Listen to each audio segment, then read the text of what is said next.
Hi, everybody. It's Professor Mitchell, continuing our work with hypothesis testing. Today, we're talking about conducting a hypothesis test for proportion using the critical value rejection region approach.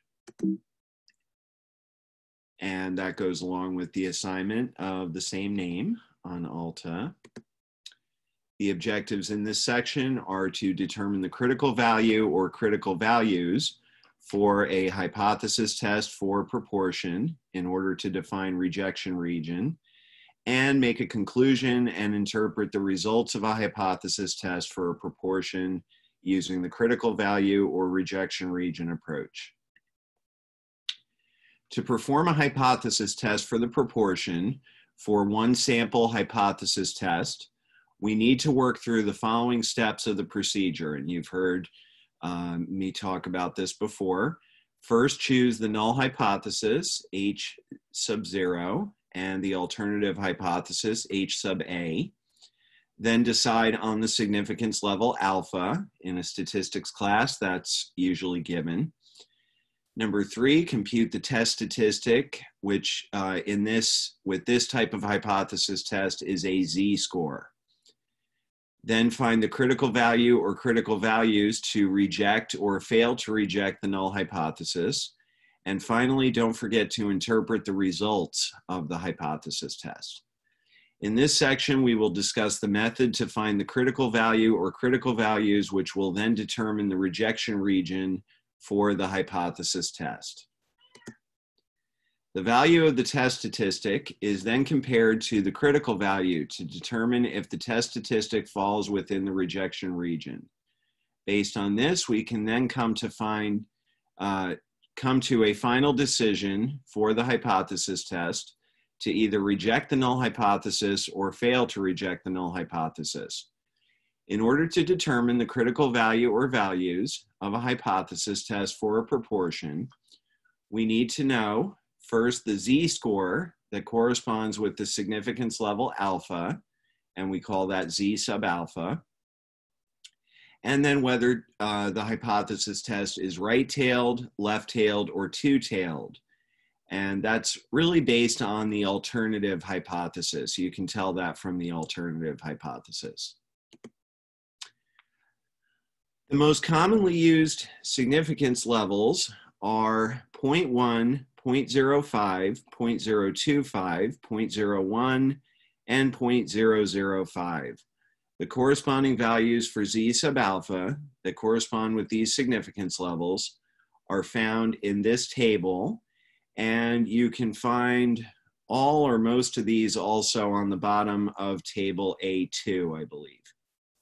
For example, if we have a significance level of 5%, then the z-value that corresponds with the significance level is z sub 0.05, which is 1.645. Now, I'm going to add to this, that also depends on whether the test is right-tailed, left-tailed, or two-tailed.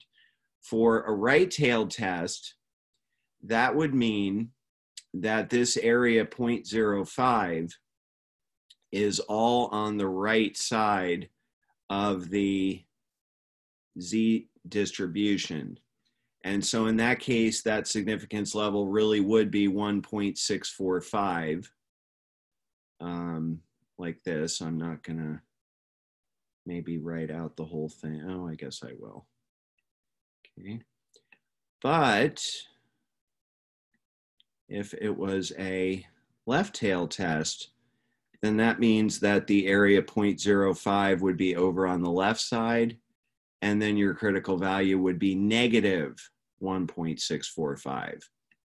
Okay. If it was a two-tailed test, I think we do talk about this a little bit later on, and the significance level was 0.05, then we would divide that 0.05 area in half. And so you would have an area 2.5% in each tail, and then you would have two critical values, and they would actually be plus and minus 1.96. Okay, so it's not quite as simple as they make it sound here. It depends on whether the test is right-tailed, two-tailed, or left-tailed. All right. So the rejection region of a hypothesis test is the set of values for the test statistic which leads to rejecting the null hypothesis. If the test statistic z sub 0 lies in this area under the curve, then we should reject the null hypothesis.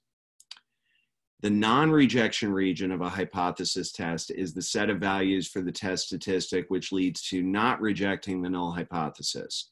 So if the test statistic lies in that area, then we should not reject the null hypothesis. These regions are separated by the critical value or critical values, which are the z-scores or z-scores that correspond with the given significance level. However, the rejection region depends on the type of hypothesis test we're conducting.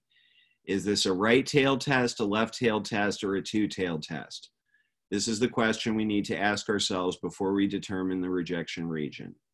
And the answer to that question is determined by the alternative hypothesis. A right-tailed test has an alternative hypothesis that has a greater than sign. P is greater than some number. So this P sub 0 number will be given in a specific problem. The rejection region is the shaded area on the right, which is separated by the critical value z sub alpha, like you see in this picture here. It has an area equal to alpha. Since the critical value sits to the right of 0, it is positive. Think about the 1.645 from a little while ago. We know the value of alpha, so we can use the z-table with the common z-scores to determine the critical value. If the test statistic z sub 0 lies in this critical region or rejection region, meaning it's greater than z sub alpha, we will reject the null hypothesis. A left-tailed test has an alternative hypothesis that has a less than sign. The alternative hypothesis is P is less than some number. The rejection region is the shaded region on the left, which is separated by the critical value negative z sub alpha. It also has an area equal to alpha. Since the critical value sits to the left of 0, it's negative. We know the value of alpha, so we can use the z-table with the common z-scores to determine the critical value. If the test statistic lies in this rejection region, meaning it's less than negative z sub alpha, we will reject the null hypothesis.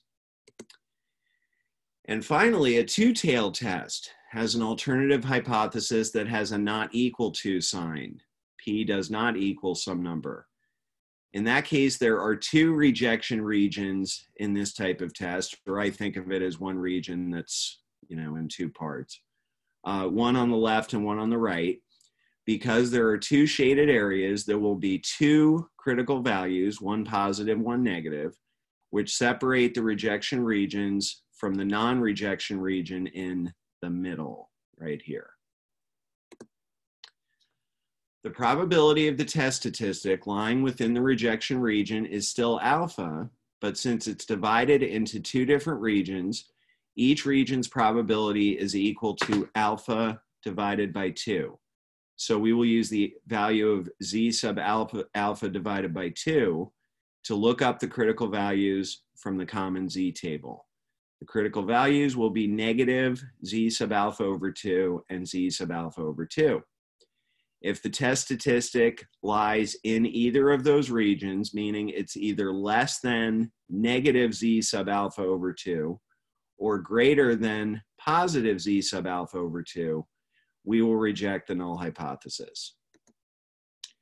Once the critical values and rejection regions have been identified, then the value of the test statistic is compared to the critical value to determine if the test statistic falls within the rejection region.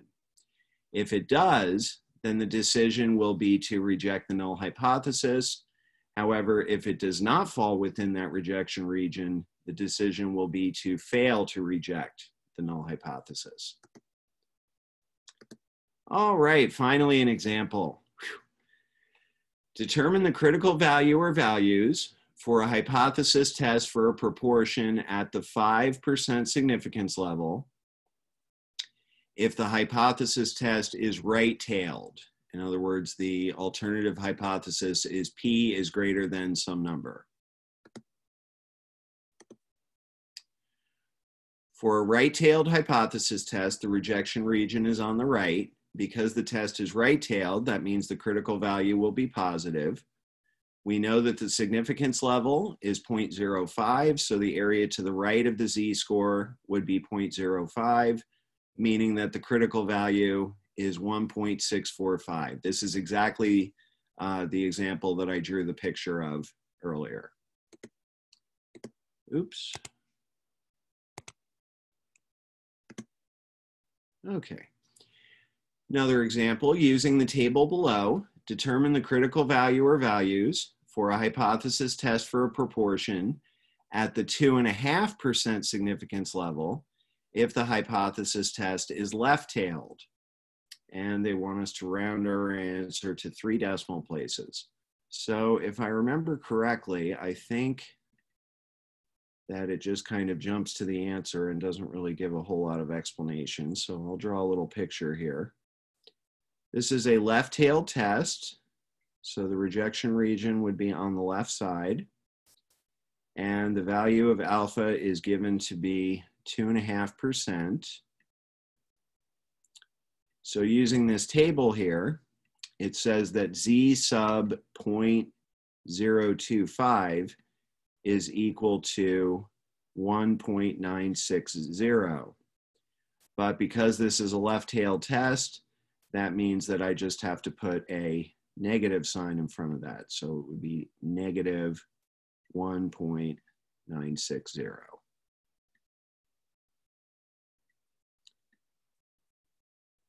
Just like that. Okay. So I believe if we go on to the next slide, there it is, negative 1.960. All right. To perform a hypothesis test for the proportion for a one-sample hypothesis test, we need to work through the following steps. And I think this is exactly what we went over right at the beginning. First, choose your null hypothesis and your alternative hypothesis. Decide on the significance level. Compute the test statistic.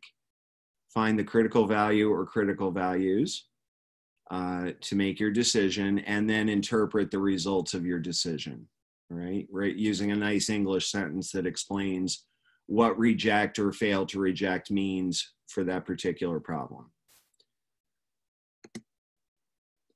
We have discussed the method to find the critical value or critical values, which will then determine the rejection region for the hypothesis test. The value of the test statistic is then compared to the critical value to determine if the test statistic falls within the rejection region. Based on this, we can then come to a final decision for the hypothesis test to either reject the null hypothesis or fail to reject the null hypothesis. If your test statistic falls within the rejection region, you reject the null hypothesis. If it does not fall within the rejection region, then you fail to reject the null hypothesis. When we've made a decision about the null hypothesis, it's important to then write a thoughtful conclusion about the hypotheses in terms of the given problem scenario. And you've heard this at least 3 times before.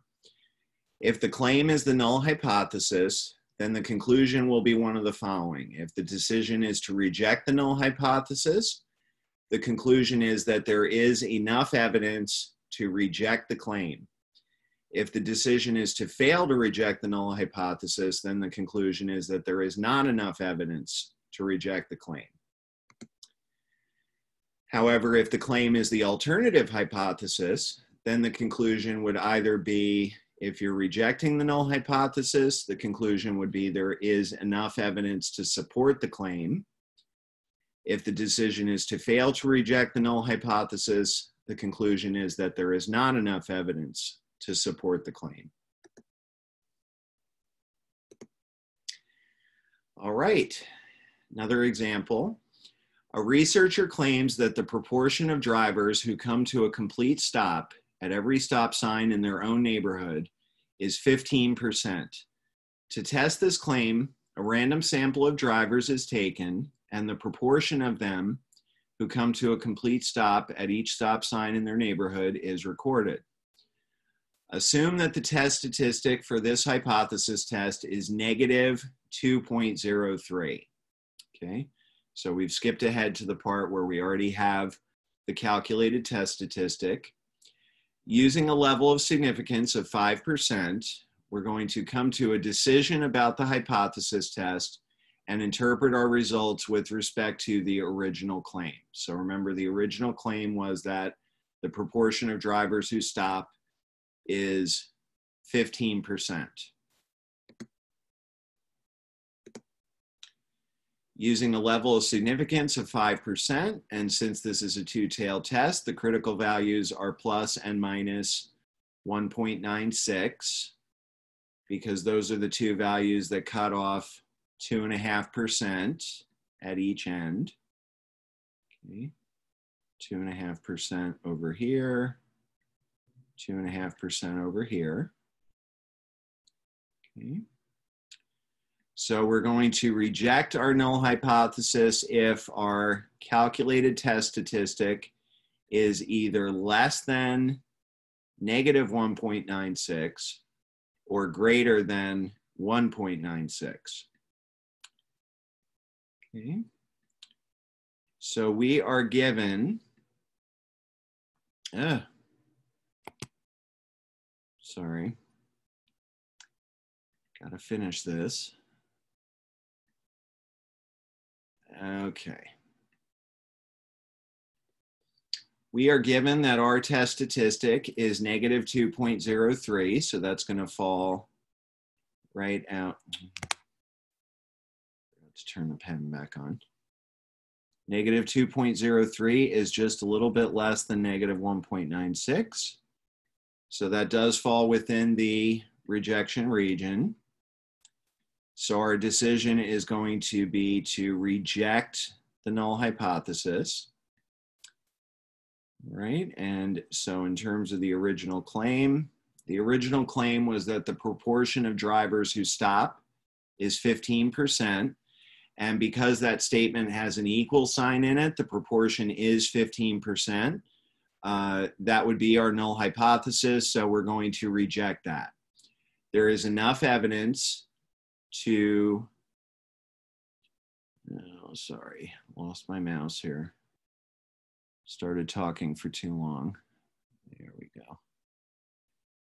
All right, so the conclusion would be that there is enough evidence to reject the claim that the proportion of drivers who come to a complete stop is 15%. There is enough evidence to reject that claim.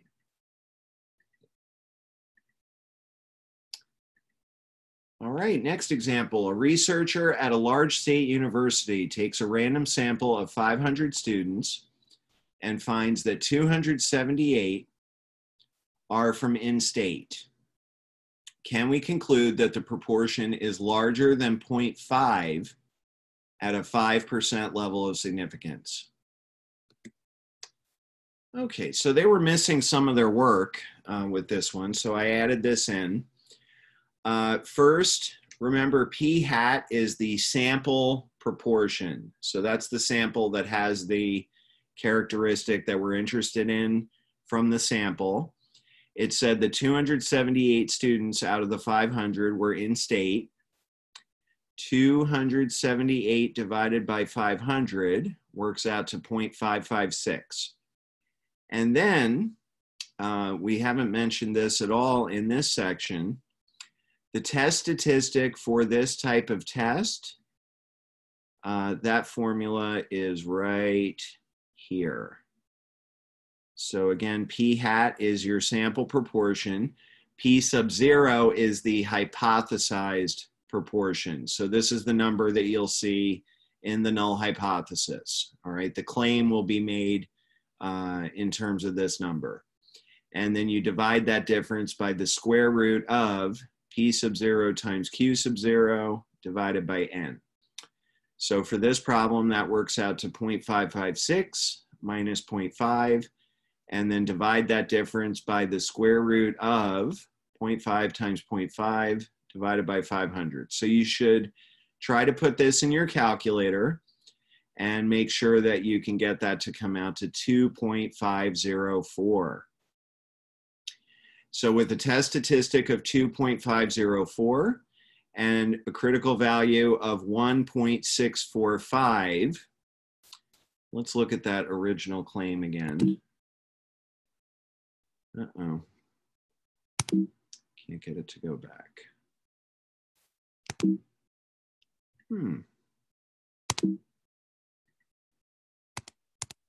There we go. Random sample of 5. Can we conclude that the proportion is larger than 0.5? So the claim is that the proportion is larger than 0.5. So that makes this a right tail test.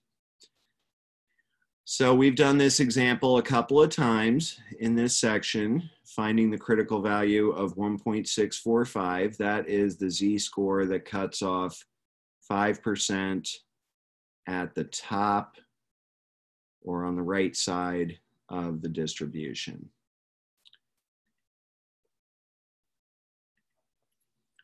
There we go, 1.645. I get tired of trying to write these numbers with my mouse. All right.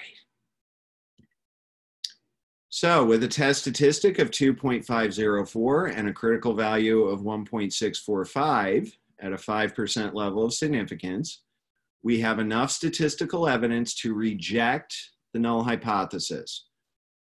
So the conclusion is that a majority of the students are from in-state. I would say it like this: since the claim was that the proportion of students is greater than 0.5, I would say there is enough evidence to support the claim that a majority of the students are from in-state, because the original claim did say that it was a majority. That became the alternative hypothesis in this problem. All right, and I believe that will take care of this video. So the next video will be the last one, and that will talk about the p-value approach for this kind of problem. See you next time.